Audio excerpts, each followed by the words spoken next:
وانشق البحار. بسم الله الرحمن الرحيم.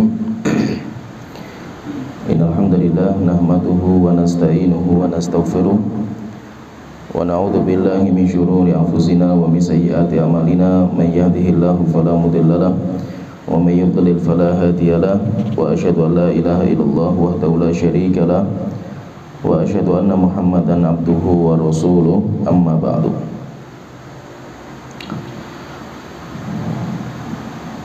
Alhamdulillah, kita bersyukur kepada Allah Ta'ala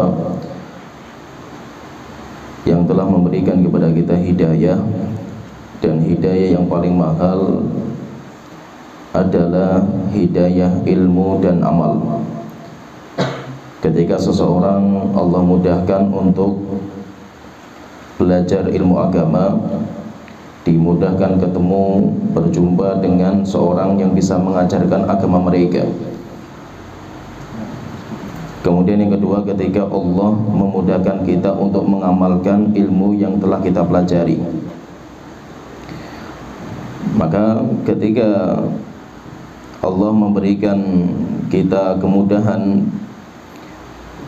waktu, demikian juga tenaga, kita diberikan kemudahan oleh Allah Ta'ala untuk bisa duduk di majelis ilmu, maka itu adalah karunia terbesar yang Allah berikan kepada kita.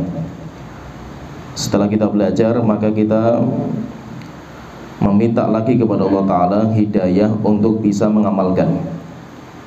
Siapa yang dimudahkan oleh Allah untuk mendapatkan ilmu yang bermanfaat, duduk di majelis ilmu, belajar, dan Allah mudahkan untuk mengamalkan amal soleh, ilmu yang telah dipelajari, maka dia telah meniti di atas siratal mustaqim. Dan itu yang kita minta kepada Allah setiap hari 17 kali minimal. Ihdinas siratal mustaqim, Tuhanku berikan kepada kami hidayah jalan yang lurus.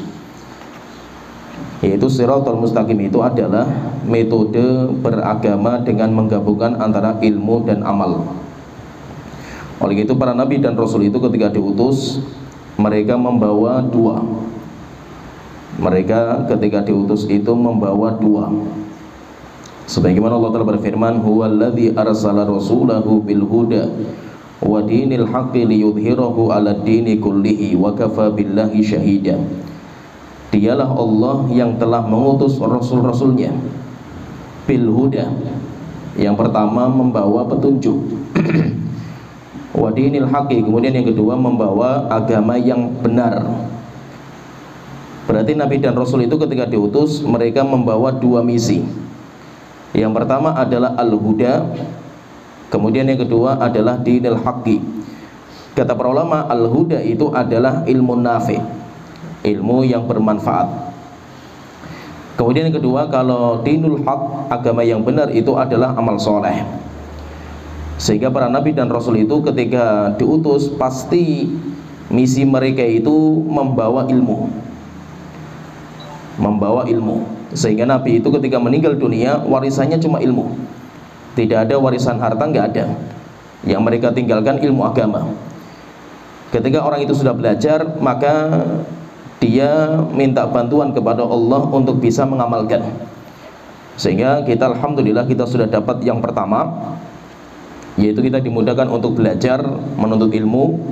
Maka tinggal kita itu minta bantuan lagi kepada Allah Ta'ala supaya Allah memudahkan kita dalam mengamalkan. Kita melanjutkan pembahasan kita, yaitu kitab Arba'in An-Nawawiyah, hadis-hadis pilihan yang ditulis oleh Imam Nawawi. Dan kita masuk di hadis yang ke-6. Al-Imam Nawawi rahimahullah ta'ala beliau berkata, Anin Nu'man bin Bashirin radhiyallahu anhu qala, dari Nu'man bin Bashir radhiyallahu anhuma, beliau berkata, sami'tu Rasulullah sallallahu alaihi wasallam yaqul, saya mendengar Rasulullah sallallahu alaihi wasallam beliau bersabda, innal halala bayyinun wa innal harama bayyinun. Sesungguhnya perkara yang halal itu jelas, Wa innal harama bayyinun, dan perkara yang haram itu jelas. Wa bainahuma umurun mushtabihatun, dan di antara keduanya itu, antara yang halal dan yang haram itu ada perkara-perkara yang masih rancu, perkara-perkara yang masih meragukan antara halal dan haramnya. La ya'lamuhunna katsirun minan nas, dan perkara yang syubhat ini tidak diketahui oleh kebanyakan orang. Faman ittaqa syubhati, maka siapa yang menjaga dirinya dari perkara-perkara yang syubhat, faqad istabra'a lidinihi wa irdihi, maka dia telah menyelamatkan agamanya dan kehormatan dia. Wa man waqa'a fi syubhati waqa'a fil haram, tapi siapa yang jatuh dalam perkara yang syubhat, maka dia telah jatuh pada perkara yang haram. Karra'i yar'a haulal hima, ibaratnya bagaikan seorang pengembala kambing yang membawa kambingnya digembala di tempat larangan, di kebun yang dilarang. Yushiku ayyar ta'fihi, ditakutkan nanti kambingnya itu akan masuk ke tempat larangan itu. Ala wa inna likulli malikin hima, ketahuilah bahwasanya dalam setiap setiap raja itu pasti punya batasan, punya peraturan, punya batasan, punya undang-undang. Ala wa inna himallahi maharimuh, dan ketahuilah bahwasanya batasan Allah itu adalah perkara-perkara yang Allah haramkan. Ala wa inna fil jasadi mudghatan, ketahuilah bahwasanya dalam jasad manusia itu ada satu gumpal daging. Idza salahal jasadu kulluhu, jika satu gumpal daging ini benar, baik, maka semua jasadnya akan baik. Wa idza fasadal jasadu kulluhu, tetapi kalau satu gumpal ini rusak, maka semua jasadnya pun ikut rusak. Ala wahyal qalbu, dan itu adalah hati. Rawahul Bukhari wa Muslim, hadis ini dikeluarkan oleh Imam Bukhari dan Imam Muslim. Dalam hadis ini Rasulullah SAW, beliau nanti akan membahas dua perkara yang sangat penting. Dua perkara ini, yang pertama berkaitan dengan hukum. Yang pertama berkaitan dengan hukum sebuah permasalahan. Ini pembahasan yang pertama. Kemudian yang kedua, nanti Rasulullah SAW akan membahas tentang urgensi hati dibandingkan dengan anggota badan. Pembahasan yang pertama, Rasulullah SAW beliau mengatakan innal halala bayyinun wa innal harama bayyinun. Perkara yang halal itu jelas dan perkara yang haram itu jelas. Wa bainahuma umurun mushtabihatun, dan di antara keduanya ada perkara yang syubhat. Nanti dibahas di sini. Yang paling penting itu pembahasan masalah syubhat.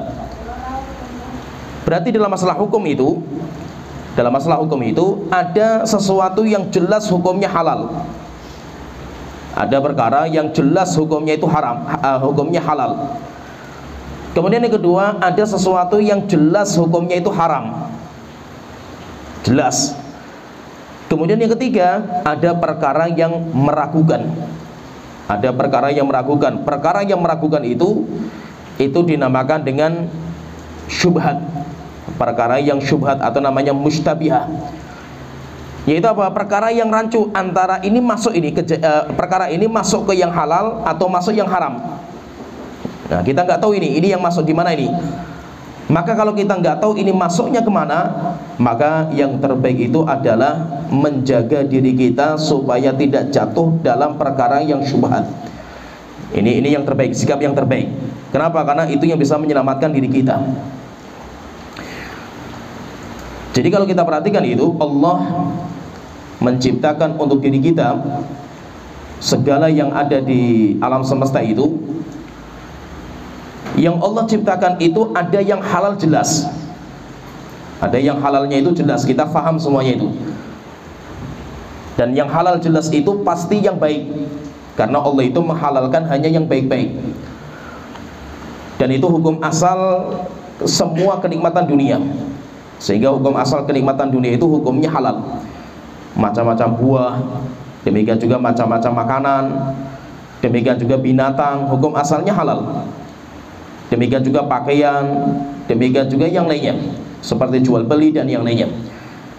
Sehingga bahwa jelas halalnya itu jelas, yaitu perkara itu jelas halalnya itu. Kemudian yang kedua, ada perkara yang haramnya itu jelas, dan yang haram itu yang khaba'ith, sesuatu yang kotor, sesuatu yang jelek, dan yang Allah haramkan itu pasti ada kerusakan, pasti ada kerusakannya itu. Kita tahu alasannya maupun tidak. Sehingga kalau Allah sudah mengharamkan sesuatu, kita yakini pasti rusak perkara itu. Kita tahu alasannya maupun tidak. Seperti yang Allah haramkan, seperti makan bangkai, demikian juga darah, walahmul khinzir, demikian juga daging babi, wasyurbil khamri, minum khamr, wanikahil maharim, menikahi wanita yang menjadi mahram kita, walibasil hariri rijal, memakai sutra bagi laki-laki, demikian juga memakai emas bagi laki-laki, yaitu berkaitan dengan perkara. Demikian juga seperti kerjaan, ada profesi yang diharamkan sama Allah Ta'ala seperti riba, judi, wa thamanu ma la yahillu bai'uhu, demikian juga uang yang didapatkan dari barang dijual yang tidak dibolehkan untuk dijual. Ini barang haram, kemudian kita jual, maka uangnya pun haram. Wa akhdhil amwalil maghsubati, demikian juga merampas miliknya orang lain, seperti mencuri, begal, demikian juga korupsi dan yang lainnya. Perkara ini jelas, yaitu haramnya itu jelas. Ini halalnya jelas, ini haramnya jelas. Tetapi ada perkara-perkara yang dinamakan perkara-perkara yang syubhat. Kata para ulama, syubhat itu tidak ada dalam agama kita. Kata para ulama, tidak ada dalam agama kita mustabihun mutlak. Tidak ada dalam agama kita perkara syubhat yang mutlak. Mutlak itu apa? Perkara syubhat yang memang syubhat itu Allah turunkan sebagai syubhat, nggak ada. Kenapa? Karena agama Allah itu jelas. Agama itu jelas. Allah menjelaskan secara detail, ini halal, ini haram. Sehingga Allah itu tidak mungkin menjelaskan sesuatu yang nggak jelas, nggak mungkin. Karena Allah Ta'ala berfirman seperti misalkan dalam surat An-Nahl ayat 89, wa nazzalna 'alaikal kitaba tibyanan likulli syai'in. Kami telah turunkan kepada engkau ya Rasulullah kitab suci sebagai penjelas segala sesuatu. Demikian juga Allah Ta'ala berfirman di dalam surat An-Nisa ayat 176, ketika Allah menjelaskan tentang beberapa hukum. Setelah itu Allah Ta'ala berfirman, wa yubayyinullahu lakum an tadillu. Allah menjelaskan perkara-perkara ini supaya kalian tidak sesat. Wallahu bikulli syai'in alim, dan Allah terhadap segala sesuatu Allah Maha mengetahui. Oleh itu Allah menurunkan kitab suci, diturunkan kepada Nabi Muhammad, dan Nabi Muhammad menjelaskan. Kitab sucinya jelas, ditambah Nabi Muhammad ikut menjelaskan. Allah Ta'ala berfirman dalam surat An-Nahl ayat 44, wa anzalna ilaika dzikra litubayyana lin-nasi ma nuzila ilaihim. Kami turunkan kepada engkau ya Rasulullah peringatan, yaitu kitab suci, supaya engkau menjelaskan kepada manusia apa yang diturunkan kepada engkau. Berarti apa? Ada kitab suci, ada juga hadis. Oleh karena itu apa? Agama kita itu sempurna. Agama kita itu gamblang, jelas agama kita ini. Sampai Allah Ta'ala memberikan rekomendasi terhadap agama Islam ini. Allah Ta'ala berfirman dalam surat Al-Ma'idah ayat ketiga, al-yawma akmaltu lakum dinakum wa atmamtu alaikum ni'mati wa raditu lakumul islam madina. Ketika Allah bicara tentang apa-apa yang Allah haramkan, maka Allah Ta'ala mengatakan al-yawma, pada hari ini, yaitu pada hari Jumat 9 Dzulhijjah, ketika Rasulullah SAW hajjatul wada. Rasulullah mengatakan, Allah Ta'ala berfirman, al-yawma akmaltu lakum dinakum, pada hari ini telah aku sempurnakan bagi kalian agama kalian, wa atmamtu alaikum nikmati, dan telah aku cukupkan kenikmatan kepada kalian, wa raditu lakumul islam madina, dan aku ridhoi Islam sebagai agama kalian. Berarti apa? Agama Islam itu sempurna. Jadi yang halal jelas, yang haram itu sudah jelas. Sampai Rasulullah SAW beliau bersabda, taraktukum ala mithlil bayda naqiyah. Saya tinggalkan kalian di atas agama yang terang benderang, putih cemerlang. Lailuha kanahariha, malamnya bagikan siangnya, terang benderang. La yazighu anha illa halik, tidak ada orang yang menyimpang dari jalan ini kecuali binasa. Maju dulu aja, yang sini maju. Assalamualaikum. Demikian juga Abu Dzar radhiyallahu anhu, beliau mengatakan tuwfiya Rasulullah sallallahu alaihi wasallam.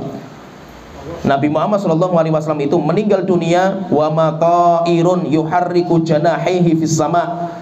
Tidak ada burung yang terbang mengepakkan sayapnya di atas langit illa waqad dzakara lana minhu ilman, kecuali Rasulullah sallallahu alaihi wasallam itu sudah menjelaskan ilmunya. Oleh itu intinya apa? Intinya di sini itu yang ingin kita jelaskan itu bahwa syubhat itu nggak ada yang mutlak. Syubhat itu nggak ada yang mutlak. Yaitu yang mutlak itu apa? Allah turunkan sebuah hukum secara rancu, nggak mungkin. Tapi kita katakan apa? Syubhat itu amrun nisbiyun. Syubhat itu perkara yang relatif. Jadi syubhat itu yang Allah yang dimasukkan sama Rasulullah, ini halal jelas, haram jelas. Di tengah-tengah itu ada yang syubhat. Yang syubhat itu nggak ada namanya perkara syubhat Allah turunkan. Agama Islam itu jelas, gamblang, sehingga Allah tidak mungkin menurunkan sesuatu yang rancu, nggak mungkin. Karena agama Islam itu agama yang sempurna, tidak ada keraguan sedikit pun. La raiba fih, Allah menurunkan kitab suci tidak ada keraguan, sehingga tidak ada dalam agama Islam itu secara aslinya itu perkara yang meragukan, itu nggak ada. Sehingga apa? Sehingga tidak ada namanya syubhat mutlak. Syubhat mutlak itu apa? Perkara rancu yang semua manusia itu nggak ada yang tahu itu nggak mungkin ada. Kenapa? Karena Islam nggak seperti itu. Islam itu gamblang. Maka kita katakan apa? Syubhat itu amrun nisbi. Syubhat itu apa? Perkara yang relatif. Kenapa kok bisa syubhat? Jadi oleh itu Rasulullah SAW tadi belum mengatakan la ya'lamuhunna katsirun minan nas. Ada yang halal jelas, ada yang haram jelas, ada juga perkara yang rancu. Apa kata Rasulullah? Beliau mengatakan perkara rancu itu tidak diketahui oleh banyaknya orang. Maksudnya berarti apa? Pasti ada yang tahu hukumnya itu. Sehingga tidak mungkin apa? Semua umat itu nggak ada yang tahu itu hukumnya itu, nggak mungkin. Maka apa? Pasti tidak mungkin Allah kumpulkan umat Islam itu di atas kesesatan. Pasti ada di antara mereka yang tahu. Tetapi yang mengetahui perkara syubhat itu nggak banyak. Jadi ini ada perkara syubhat, perkara yang meragukan, rancu di kalangan banyak manusia. Tetapi ada ulama yang tahu sehingga menganggap itu nggak syubhat. Ini kalau perkara yang halal dan haram itu kan jelas. Air, bagaimana hukumnya? Halal. Khamar, bagaimana hukumnya? Hukumnya haram, jelas.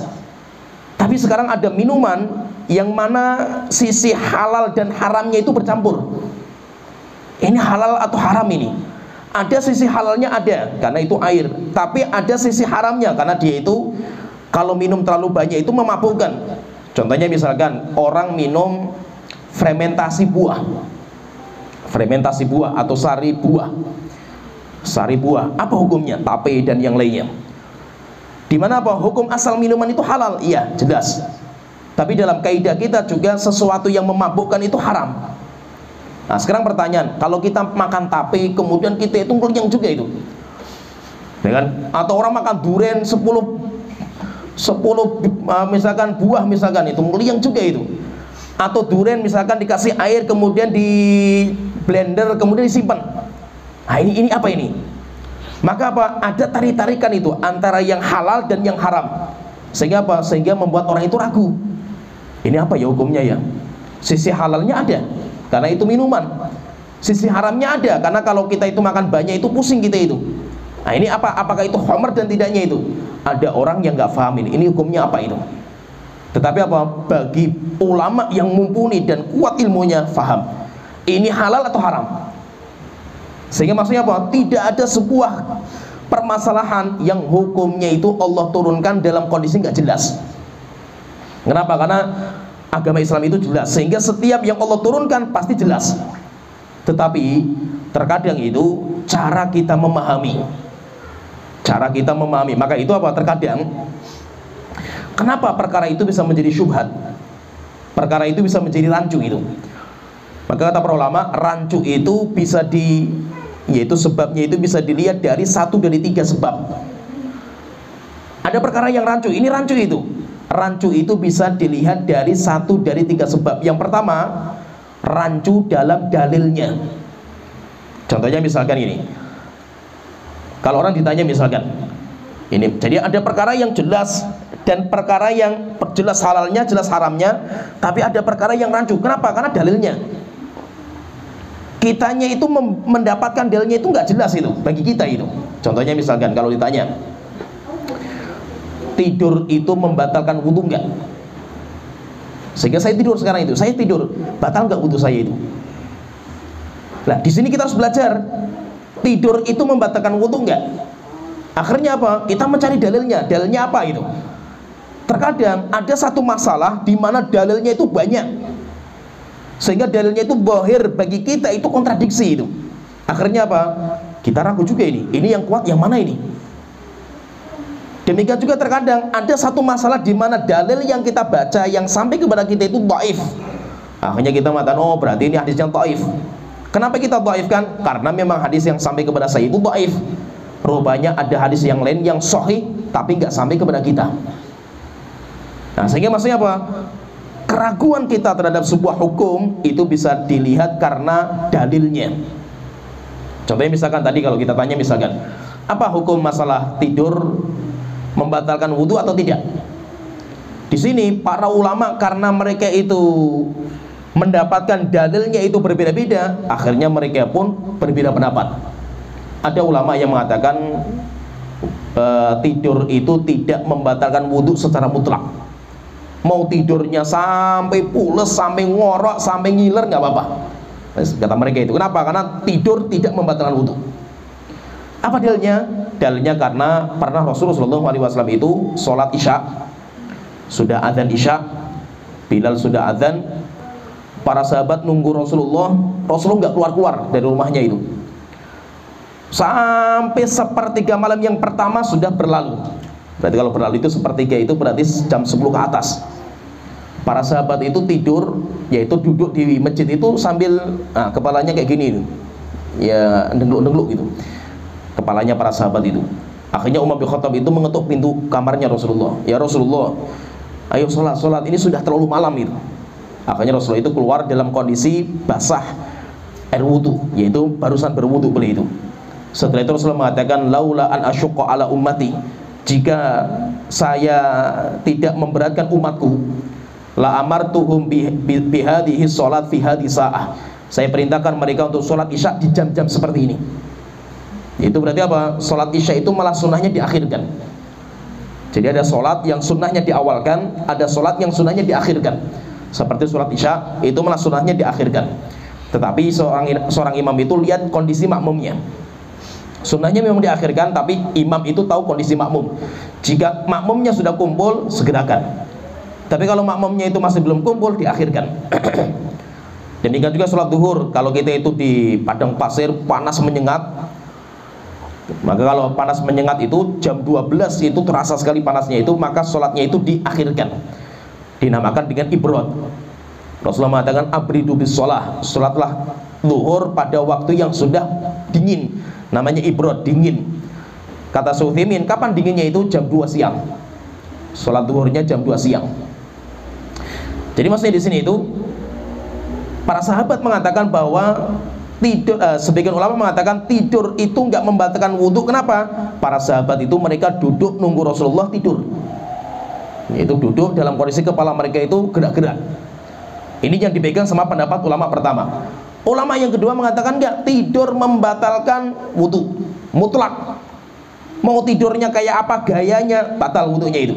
Kenapa? Karena Rasulullah SAW belum mengatakan al-ainu wika usah, mata itu pengikat dubur, pengikatnya. Jadi kalau kita itu masih terjaga, apa yang keluar dari dubur masih terasa.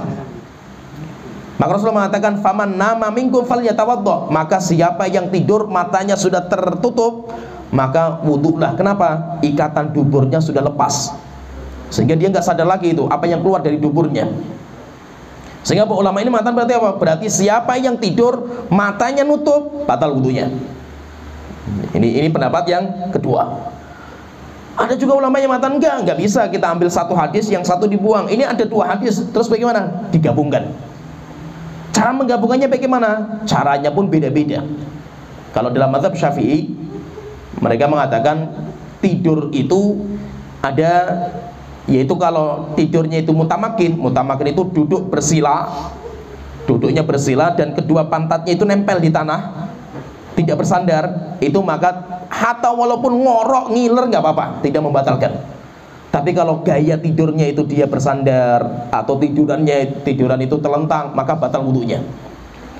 Ya, kata mereka itu, kata Imam Syafi'i itu, karena tidurnya para sahabat itu duduk, maka itu yang kita ambil, berarti selain itu batal.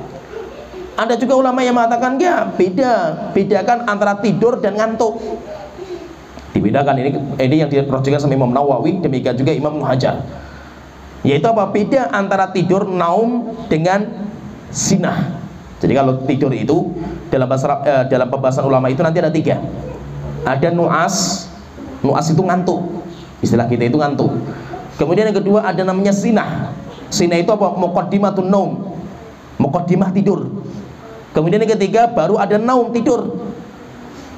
Bedanya apa ini? Kalau ngantuk itu masih terjaga semuanya, cuma sudah mulai pedes matanya, menguap, itu namanya ngantuk. Tapi indranya masih lengkap. Ini yang pertama, ini namanya ngantuk. Kemudian yang kedua kalau sinah. Sinah itu dia itu muqaddimahnya, cuma bahasa Indonesia nggak ada. Nah, jadi ini kelompok kayak gini. Kayak ini. Ini namanya sinah. Sinah itu indranya masih berfungsi tapi tidak totalitas.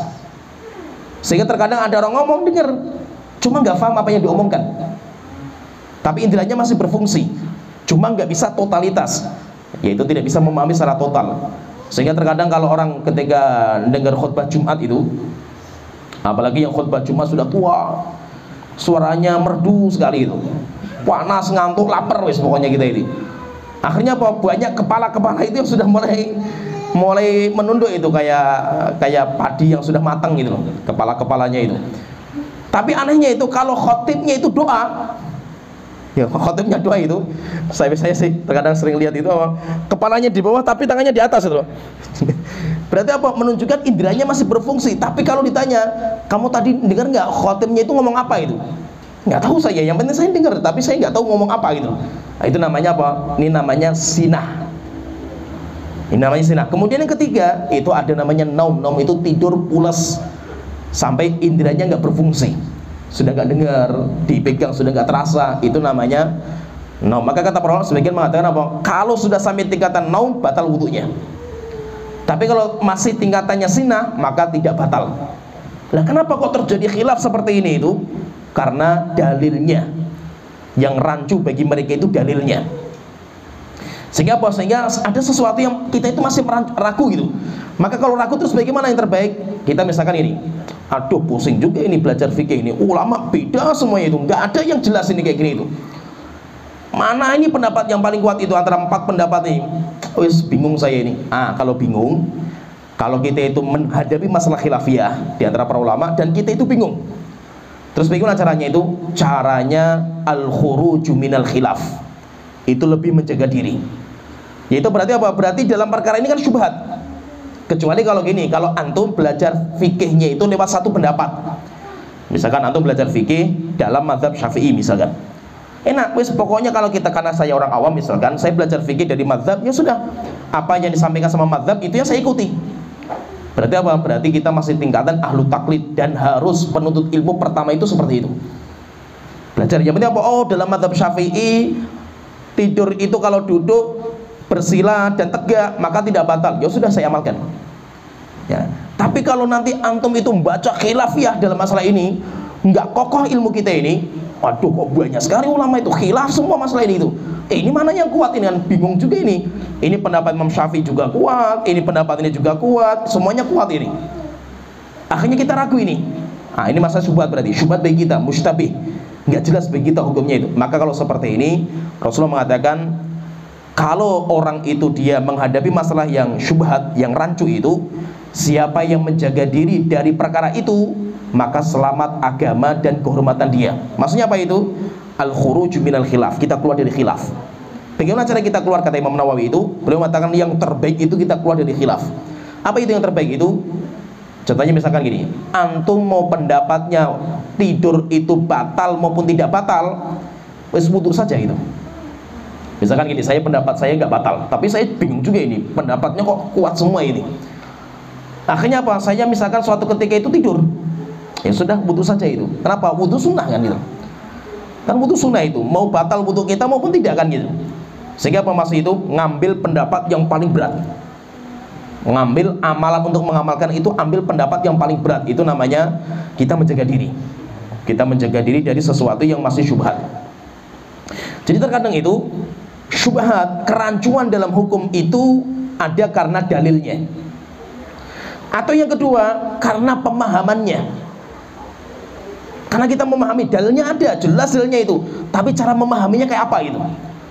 Sehingga apa yang membuat rancu itu cara memahaminya itu. Contohnya misalkan Rasulullah SAW itu mengatakan kalau kalian sujud itu jangan turun ke bawah. Jadi ketika kita berdiri jangan turun ke bawah kaburukil ibil, seperti deproknya onta. Nah sekarang pertanyaan ini, onta itu kalau deprok itu kayak apa gitu? Tangannya dulu atau lututnya dulu? Ini kita berdiri nih, kita berdiri sekarang ini. Sekarang kita dari berdiri ini kita mau sujud. I'tidal dari ruku, sami Allahu liman hamidah. Setelah itu kita mau sujud.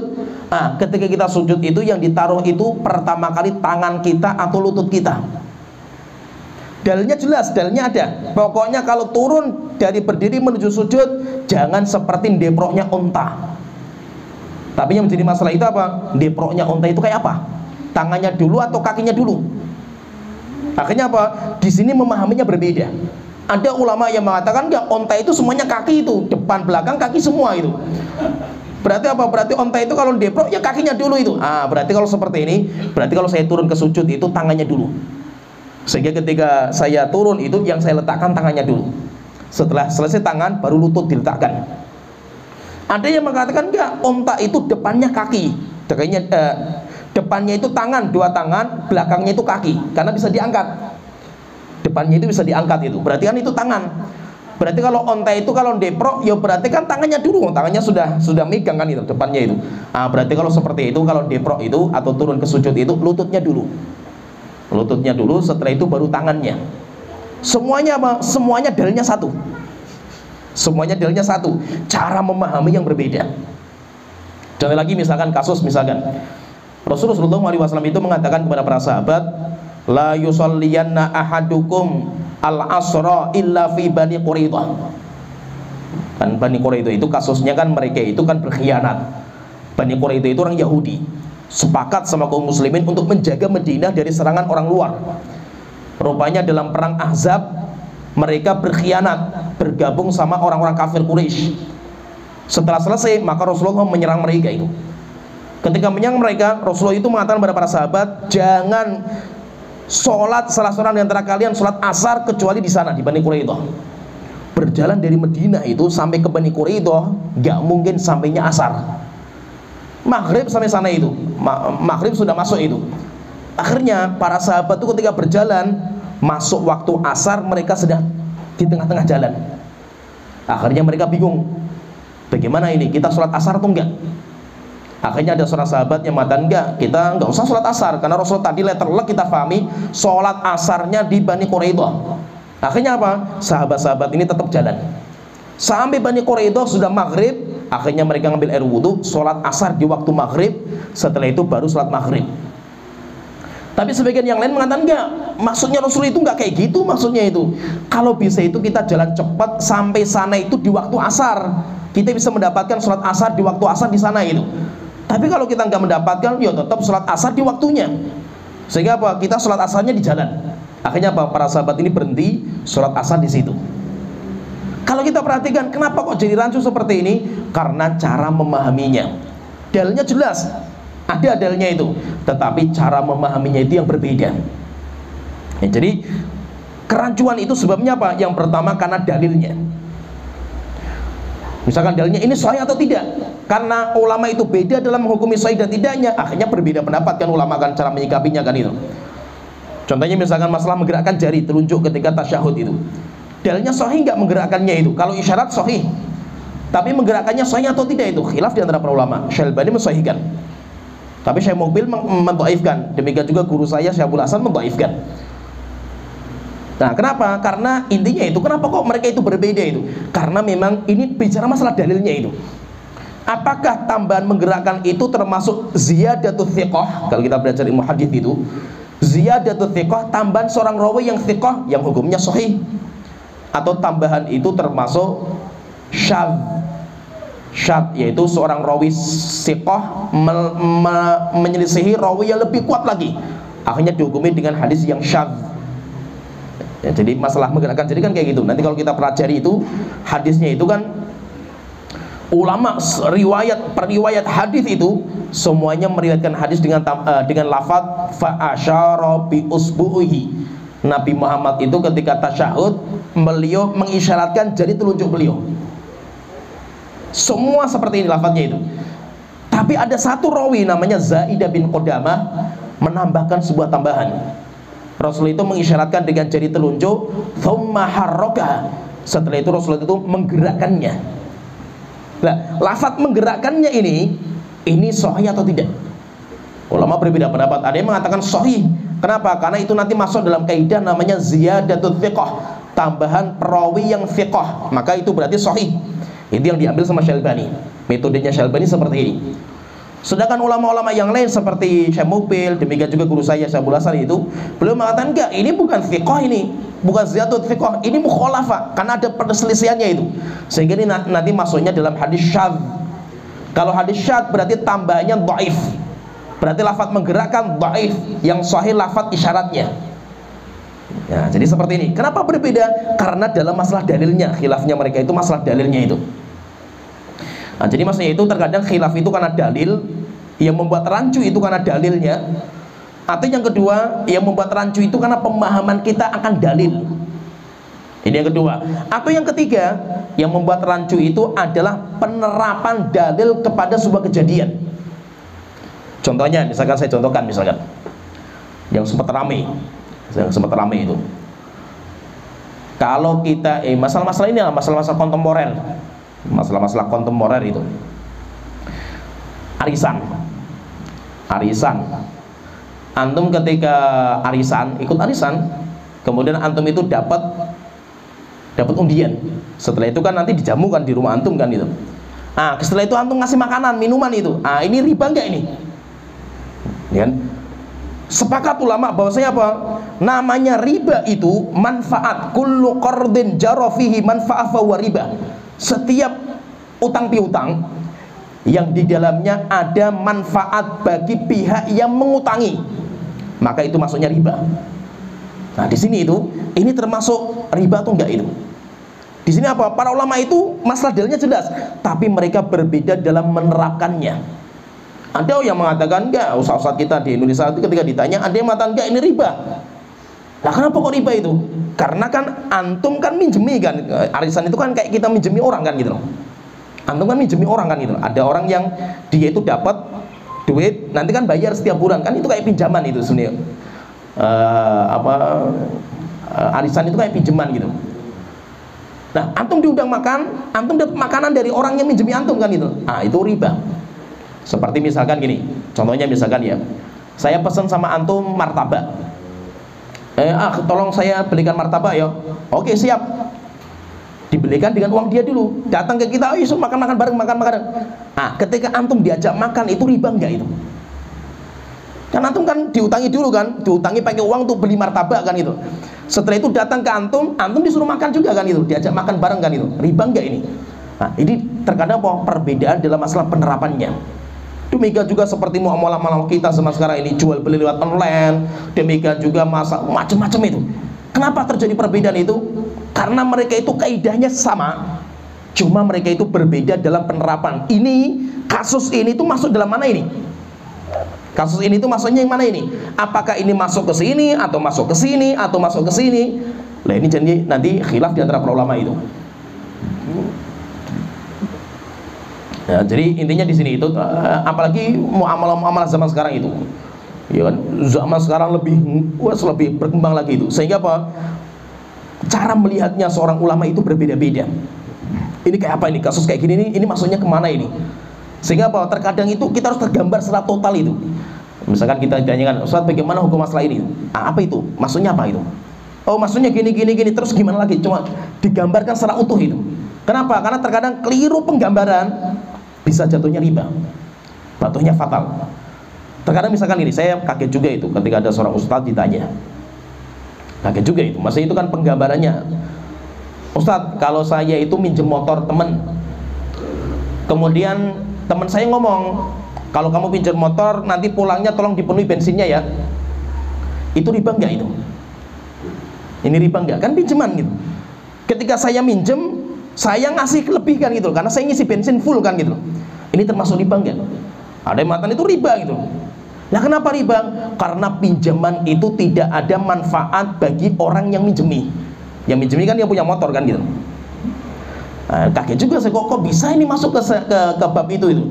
Ini walaupun bahasa kitanya itu meminjemi, motor itu kan pinjaman itu. Kalau kita kan minjem motor kan, aslinya itu bukan pinjaman, itu aslinya sewa menyewa. Motor itu bukan, antum nggak bisa minjem motor itu.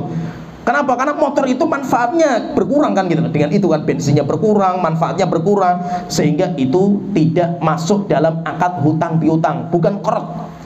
Tetapi itu masuknya dalam akad sewa menyewa.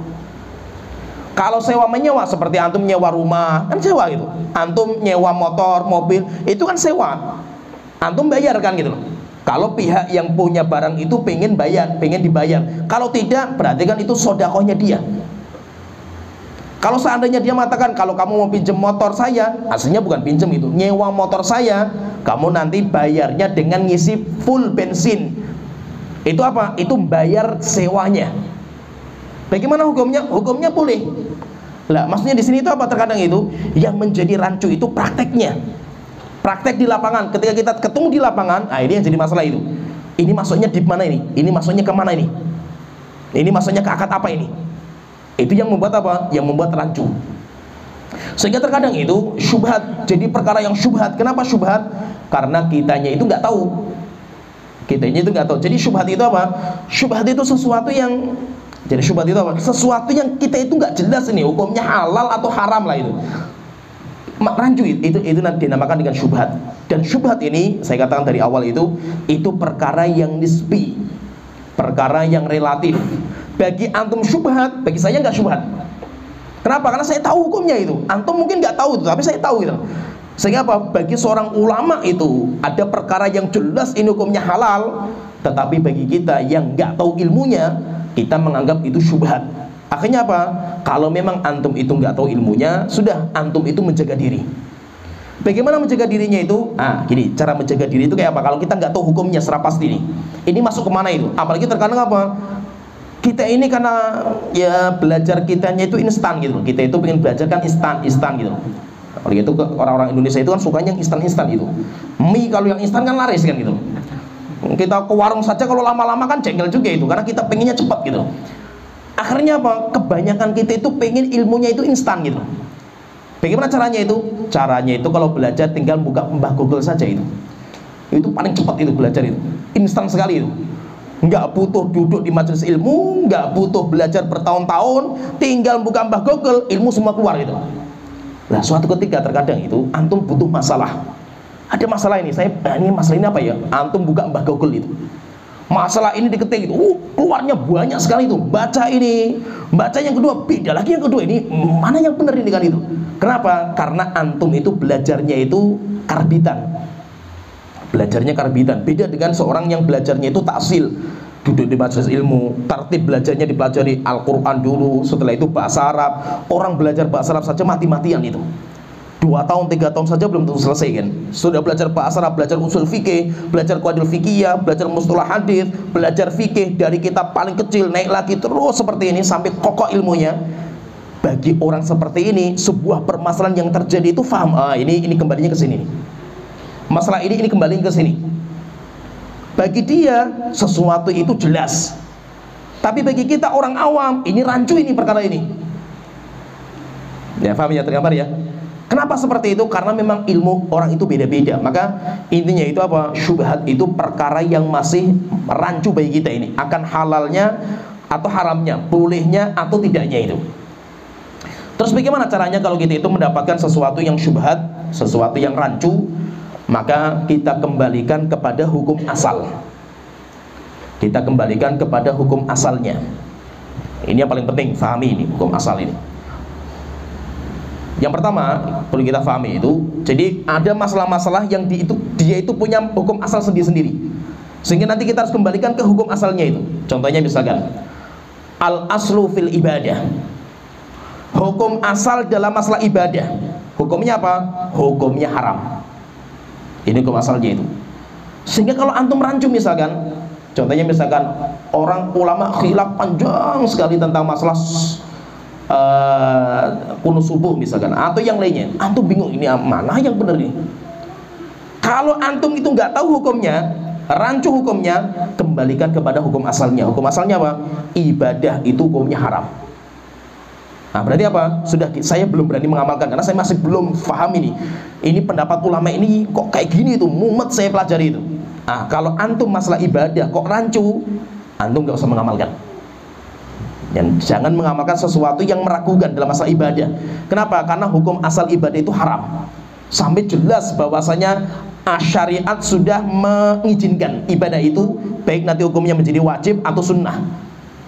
Jadi hukum asal dalam masalah ibadah, hukum asal dalam masalah ibadah, hukumnya haram. Misalkan kita bingung juga ini, ada model sholat, misalkan sholat rawaib, sholat ini misalkan, waduh ini sholat apa lagi nih?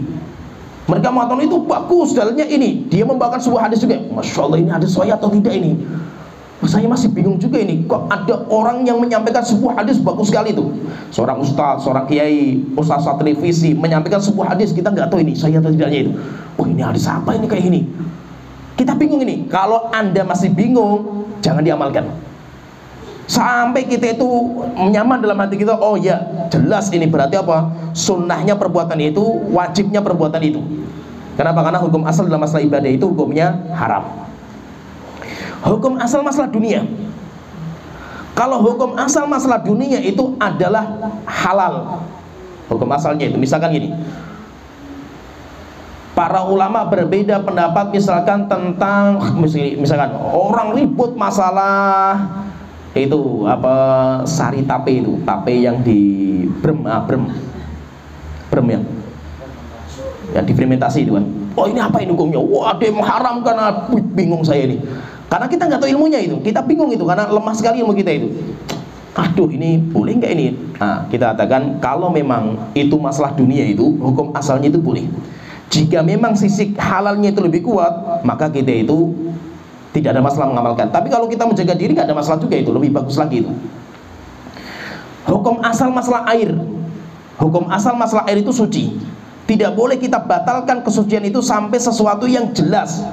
Kalau yang meragukan, misalkan kita ragu ini, nah, ragu itu dilihat. Jadi nanti bedakan, kata para ulama mengatakan beda antara syubhat, beda dengan was-was. Antara syubhat dan was-was itu berbeda. Kalau syubhat itu sisinya itu saling tarik-tarian itu. Jadi ada sisi halalnya, ada sisi haramnya itu. Tarik-tarian itu. Maka kita itu menjaga diri. Kita itu menjaga diri. Tapi kalau sesuatu yang jelas ini hukumnya halal atau haramnya lebih kuat, nggak ada tarik-tarikan, maka itu was-was kalau kita itu ragu. Contohnya misalkan gini, masalah air. Hukum asal air itu suci.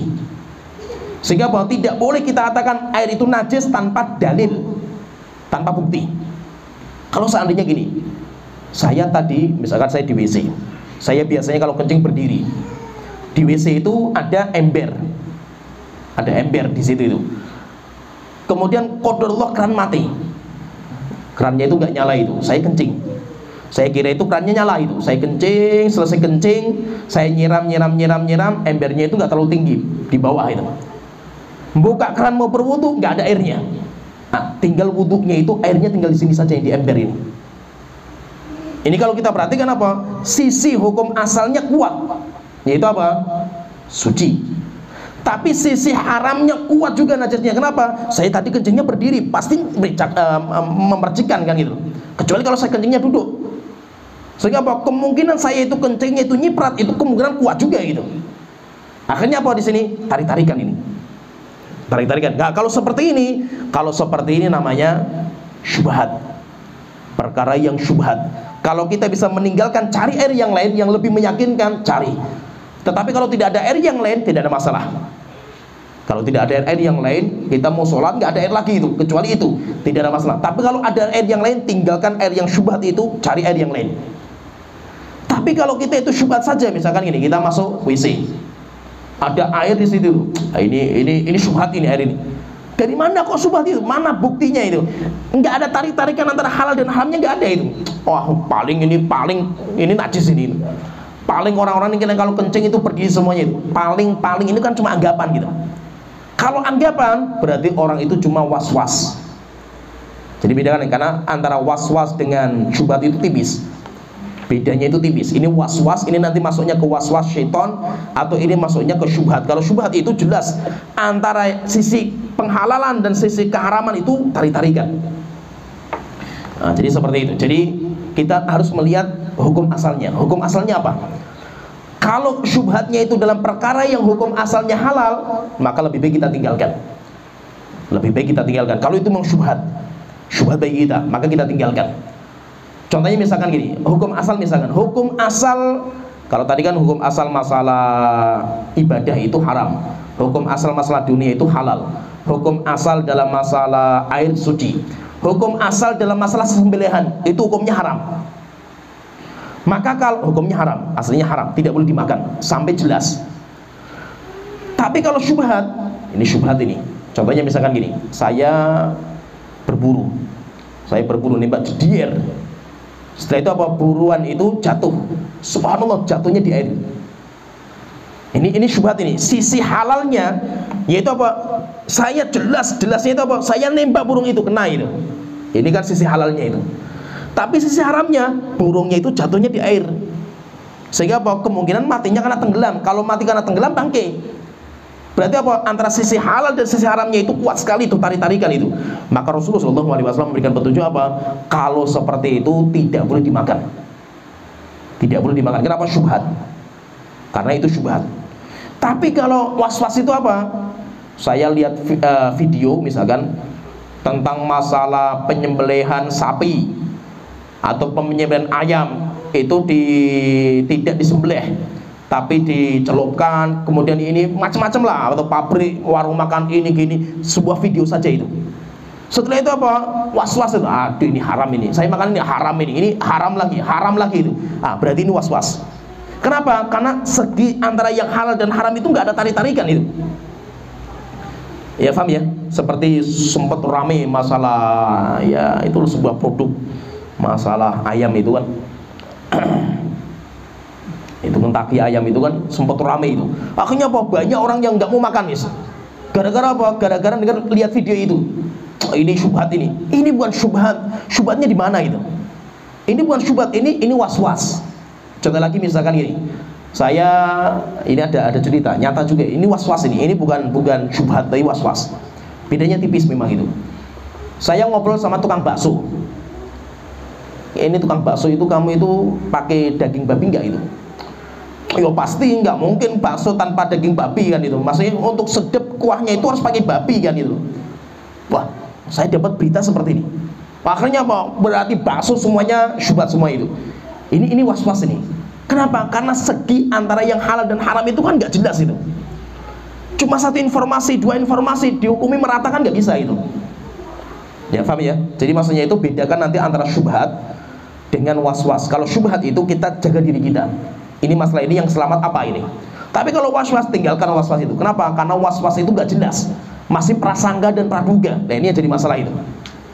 Maka itu Rasulullah ketika ditanya, ya Rasulullah, saya kalau sholat itu perut saya itu mules. Akhirnya ketika sujud itu kok prasangka saya itu kayak ada yang keluar itu. Maka saya itu wudhu saya batal enggak? Rasulullah mengatakan, la yansharif, jangan keluar dari sholat kamu, jangan dibatalkan sampai jelas kamu itu dengar suara kentut atau mencium bau. Kalau cuma sekedar was-was, itu namanya was-was, tinggalkan, gak usah dianggap was-was itu. Ya, paham ya, dengar ya? Jadi maksudnya itu apa? Maksudnya itu syubhat itu beda dengan was-was, beda. Jadi syubhat itu perkara yang ada dalam satu perkara itu ada sisi halal, ada sisi haram yang tarikan versi kita itu. Nah, di sini akhirnya apa? Kita katakan itu perkara yang syubhat. Contoh lagi misalkan perkara syubhat itu dalam masalah fin nikah. Hukum asal masalah nikah itu haram. Hukum asal masalah pernikahan itu haram. Contohnya misalkan gini. Demikian juga rodoah, hukum masalah rodoah itu mengharamkan kan itu. Contohnya misalkan gini, orang akad nikah. Aduh, ini saya tadi akad nikahnya sah nggak ya? Ini berarti apa? Masih meragukan antara yang sisi ini misalkan kuat tarikannya itu. Maka kita akan bisa jaga diri. Berarti apa? Ulangi lagi. Contohnya misalkan saya contohkan misalkan ya, nikah dalam kondisi wanitanya hamil karena zina, setelah itu nikah dalam kondisi masih hamil. Bagaimana hukumnya? Khilaf panjang di antara para ulama dalam masalah ini. Para ulama berbeda pendapat itu. Kita ragu, mana ini pendapat yang kuat? Saya sudah nikah itu. Misalkan ada kasus misalkan orang misalkan saya dulu zina, setelah itu ketika pacar saya itu hamil, kemudian saya nikahi. Saya belajar kok ulama beda-beda seperti ini, ngeri juga saya itu. Rancu juga ini masalah ini. Terus bagaimana itu? Maka yang terbaik apa? Kita cari keselamatan. Keselamatan apa? Berarti hukum asalnya nggak boleh. Maka kita apa? Akad nikah diulangi. Untuk apa? Untuk menyelamatkan yang akan datang. Walaupun yang sebelumnya itu masih rancu, minimal yang akan datang itu selamat. Maka apa? Akad nikah diulangi. Ya. Contoh lagi misalkan masalah-masalah yang apa? Masalah syubhat itu dalam masalah rodoah. Rodoah itu nanti masuk dalam bab muharramat, yaitu nanti akan menjadikan itu sebagai mahram. Contohnya misalkan seorang ibu dia nyusui anaknya orang, bayi milik orang lain. Kalau sampai 5 kali sedotan mengenyangkan, maka itu jatuhnya anak susuan. Sekarang kita tanya, ibunya bingung ini. Aduh, tadi jumlahnya 5 atau 4 ini. Ya. Cuma sedot aja sampai berapa kan, terkadang lagi nonton TV, aduh, tadi berapa ini kan itu. Gitu. Kita bingung seperti akhirnya apa? Ya sudah dianggap sudah. Pokoknya apa? Kalau misalkan kita itu mau nikah dengan yang cari yang lain. Misalkan ini, misalnya saya contohkan misalkan ini anak yang saya misalkan ada seorang wanita dia nyusui, dia punya kan, kalau dia menyusui kan berarti dia punya anak bayi juga kan gitu. Sehingga keluar ASI-nya itu. Tapi dia juga nyusui orang lain. Cuma ibunya ketika ditanya misalkan sama yang ini, yang anaknya itu, Bu, tadi Anda itu dulu nyusui saya berapa sedotan itu saya itu? Oh, ya nggak tahu masa, aduh ya saya nggak ngitung kan gitu loh. Lah nggak berapa sedotan kan itu penting itu. 5 kali sedotan itu jadi saya itu jadi anak susuan itu. Kalau saya jadi anak susuan, saya itu kayak anak kandung ibu itu. Sehingga kalau ibu itu punya anak perempuan, saya nggak boleh menikah ini. Saya padahal mau nikah sama si itu, aduh putri ibu ini kan itu. Mas bingung saya, Mas dulu saya nggak tahu, wes lupa anak saya itu.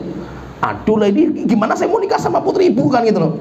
Wes saya lupa gitu. Kalau lupa terus bagaimana? Cari istri yang lain, cari perempuan yang lain itu.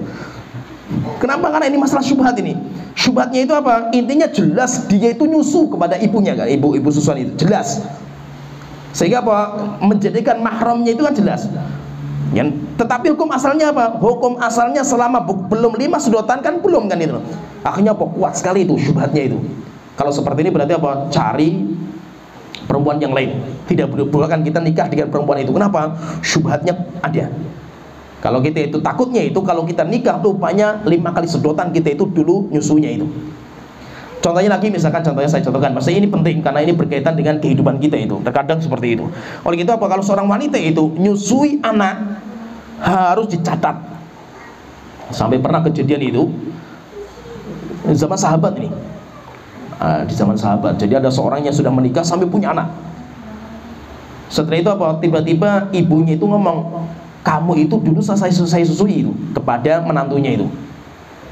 Bingung dia itu. Akhirnya mata ibu, kenapa baru ngomong sekarang kan gitu? Setelah saya punya anak seperti ini tuh. Akhirnya apa? Dia datang ke Rasulullah SAW.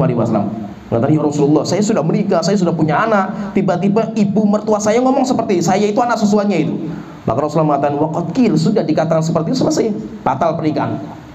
Akhirnya apa? Diceraikan sama Rasulullah SAW. Jadi maksudnya apa? Terkadang apa? Terlalu meremehkan masalah ini itu.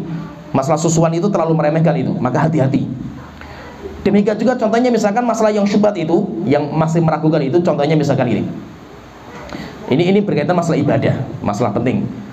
Saya itu misalkan saya membopong bayi, membopong anak, baju saya diompoli sama anak saya itu.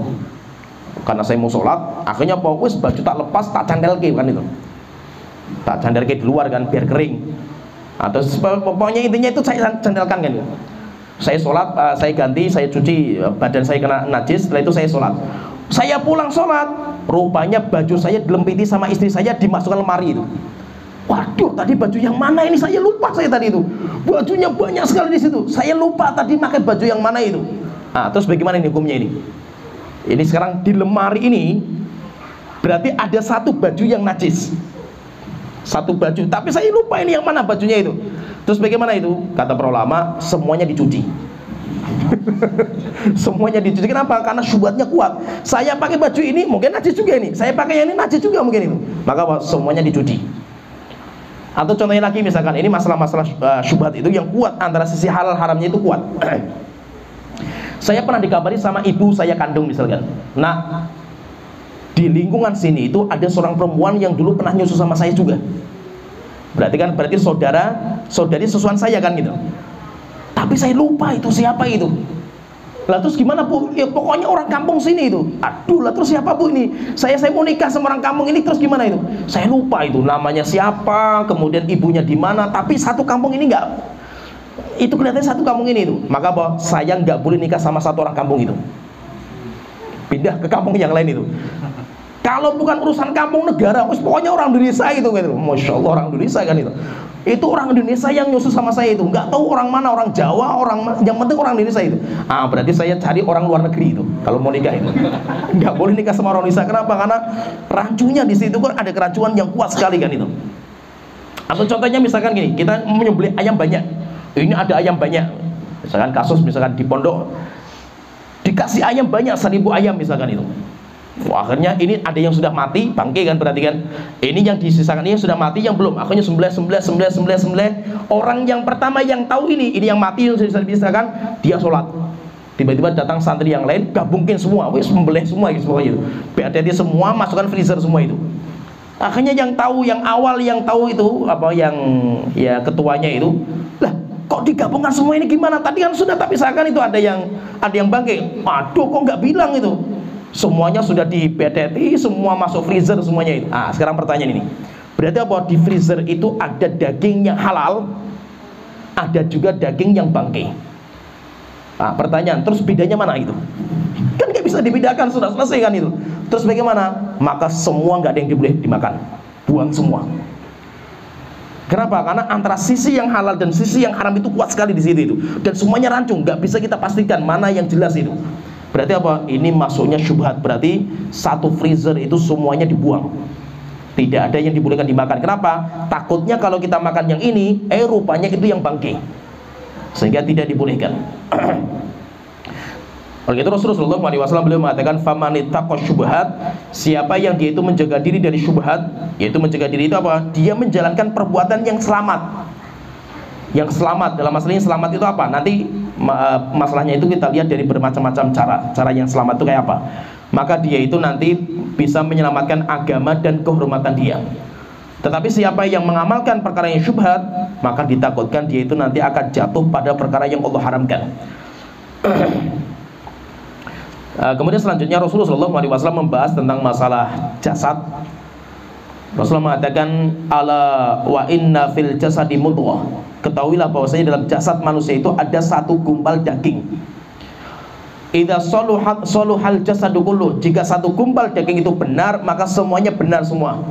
Tapi kalau satu gumpal daging itu salah, maka semuanya salah. Apa itu? Hati. Sebenarnya itu artinya bukan hati sebenarnya itu. Itu artinya itu jantung. Tetapi karena bahasa jantung itu nggak enak, karena jantung itu nanti masuknya ke medis. Ayo kita sucikan jantung-jantung kita. Berarti kayak orang cuci jantung kan gitu. Karena kita sudah biasa pakai hati, ya sudah pakainya hati, padahal bukan hati itu. Itu jantung. Kenapa? Karena keliru sebenarnya, keliru terjemahan. Dan rupanya di Indonesia itu banyak, keliru terjemahannya itu banyak. Seperti wanita yang diharamkan untuk dinikahi, namanya apa? Muhrim. Kamu bukan muhrim saya. Ngapain orang ihram di Indonesia? Ihram itu orang yang pakai pakaian ihram mau haji mau umrah itu. Orang yang mau pakai pakaian ihram namanya muhrim. Kamu bukan muhrim saya. Gak mungkin muhrim mau di Indonesia kan? Gak ada orang ihram di Indonesia kan itu. Kamu bukan mahram. Ya, mahram bukan muhrim, mahram. Berarti kan salah bahasa, keliru, fatal. Demikian juga kalau kita itu kan kalau nama sekolah itu kan ada SD, SD itu kan ibtidaiyah. Kalau SMP ya, kalau di kita Tsanawiyah, SMA Aliyah. Itu kalau di Arab itu beda, nggak seperti itu. Ibtidaiyah itu SD. Kalau SMP apa? Mutawassithah. Kalau Aliyah SMA, perguruan tinggi kan? Perguruan tinggi. Kalau di kita kan SMA itu. Keliru, jadi keliru. Bahasa yang keliru akhirnya menjadi, ya sudah berjalan seperti itu. Karena keliru dari awal sudah keliru, tapi sudah menjadi bahasa kita itu. Akhirnya berjalan seperti itu. Ya, jadi maksudnya di sini itu aslinya itu sebenarnya bukan hati tapi jantung. Dan itu qalb, namanya qalb itu pakainya qaf. Qalb itu pakainya qaf. Ada seorang ustadz di televisi itu, mari kita memanajemen kalbu kita itu. Kalbu itu apa? Anjing. Ayo kita manajemen anjing kita itu. Kalbu itu anjing kan gitu loh. Kalbu pakainya qaf bukan ka. Nah, ini kelirunya di sini. Jadi terkadang itu lafaz kita itu yang memang keliru. Kita ini keliru ngomongnya itu. Nah, jadi maksudnya itu dalam jasad kita itu ada rajanya. Rajanya itu apa? Rajanya itu hati. Rajanya itu kalbunya. Itu sebagai raja. Sehingga dia itu nanti yang mengetuk palu dalam semua aktivitas anggota badannya. Jadi semua diri kita itu anggota. Sehingga dinamakan dengan anggota badan. Tapi ada yang mengomandoi. Siapa yang mengkomandoi itu? Yang mengkomandoi itu hatinya. Dan hati itu apa? Hati itu sebagai cikal bakal akal. Jadi kalau orang ditanya misalkan akal itu di mana? Kalau kebanyakan orang-orang filsafat, sehingga kebanyakan kita itu kedokteran dan yang lain itu mengikuti filsafat. Mereka mengatakan akal itu letaknya di otak, di kepala. Kenapa? Karena kalau ada orang terbentur kepalanya, itu jadi orang gila, akalnya hilang. Tapi kalau dalam Al-Quran, demikian juga dalam hadis, kemudian ulama-ulama kita mengatakan akal itu letaknya di hati. Sehingga sumber untuk mengakal, yaitu untuk memahami itu hati, bukan di kepala. Tapi Syekhul Islam Ibnu Taimiyah beliau mengatakan, tapi akal yang ada di hati itu kinerjanya itu membutuhkan laporan dari pikiran otaknya. Jadi ada otak itu kan di kepala. Demikian juga ada akal itu di hati. Jadi ada otak, ada hati. Kalau sumbernya akal itu di hati, di dada, hati itu letaknya di dada. Sedangkan pikiran itu yang mentransfer memori-memorinya. Sehingga apa? Ini jadi ya apa? Hati itu kan kayak raja itu. Raja tidak bisa memutuskan tanpa ada laporan dari pihak-pihak yang penting itu. Lah siapa yang laporan itu? Yang laporan itu otaknya. Kata Syekh mengatakan seperti itu. Jadi otak itu tempat untuk menggambarkan. Semua gambaran itu jadi semua dikumpulkan sama otak. Jadi otak itu kayak filenya dikumpulkan di situ. Nah, hakim ketika mau memutuskan butuh laporan. Mana buktinya mana? Mana apa semua data-datanya mana? Nah, akhirnya apa? Otaknya ngirim sampai ke hati. Ketika sudah dikirim sampai ke hati, akhirnya hati memerintahkan siapa ini? Tangan ambil. Misalkan ini, saya lihat minuman. Mata saya melihat. Ketika mata saya melihat, akhirnya langsung difoto itu. Filenya langsung difoto, disimpan di otak. Simpan di otak. Akhirnya otak langsung mengirim ke hati. Ini ada mata melihat minuman. Ketika kita itu butuh, karena ada sesuatu yang dibutuhkan di anggota yang lain, maka rajanya mengatakan, wahai tangan, ambil minuman itu. Langsung refleks tangan itu gerak. Siapa yang gerakkan tangan ini? Yang menggerakkan tangan itu hatinya. Dan kinerjanya cepatnya luar biasa. Ketika misalkan mata pedes, des. Pertanyaan itu, siapa yang menggerakkan pelupuk matanya itu langsung menutup itu, langsung memejamkan mata itu hatinya, dan kinerjanya cepat sekali itu. Oleh itu apa? Ketika hati itu rusak, maka semua anggota badannya rusak semua itu. Oleh itu apa? Walaupun hati itu nggak kelihatan, tapi hati itu ada yang menerjemahkan. Siapa yang menerjemahkan itu? Anggota badannya. Contohnya misalkan ini, kita pengen tahu ini hatinya orang itu rusak enggak itu. Lihat saja lisannya itu, ngomongnya itu kotor enggak orang itu. Kalau orang itu ngomongnya kotor, ya berarti apa? Itu prajurit, gambaran dari komandannya itu. Berarti apa? Berarti hatinya rusak itu.